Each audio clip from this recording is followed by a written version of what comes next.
What is Cardano? Well, to make things simple, let's give a very basic answer. Cardano is simply just a proof-of-stake cryptocurrency. Now to really explain what it means, and to summarize why it's not just some random altcoin, let's hear what the founder has to say about it. Basically, Hoskinson saw that cryptocurrencies would suffer from three main problems.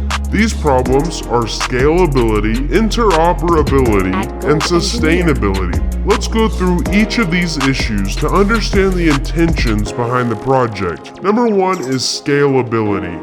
Fans of Bitcoin know this problem all too well. Because of Bitcoin's block size, the network can only confirm around 5 to 7 transactions per second.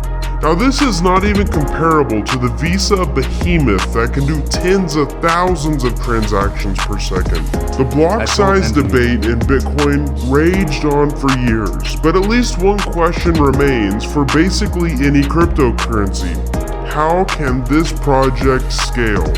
Now, as Hoskinson has said, we actually want things to speed up as more users use a system, not slow down as many of them do. If the network is being used, it needs to speed up in order to be consistent for its users. What he meant was that a blockchain's capability should scale linearly with its usage. Cardano solves this by using what are called epochs, which basically divide up who validates certain blocks in the blockchain. To be even more precise, they use slots and any of the nodes, which nodes are just computers from people or organizations that are running the blockchain, they can be nominated to be a slot leader.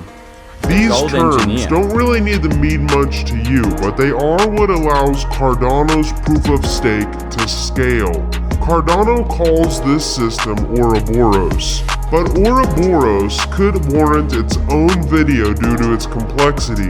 The important thing here is that slots can be divided up further, which lets the network scale.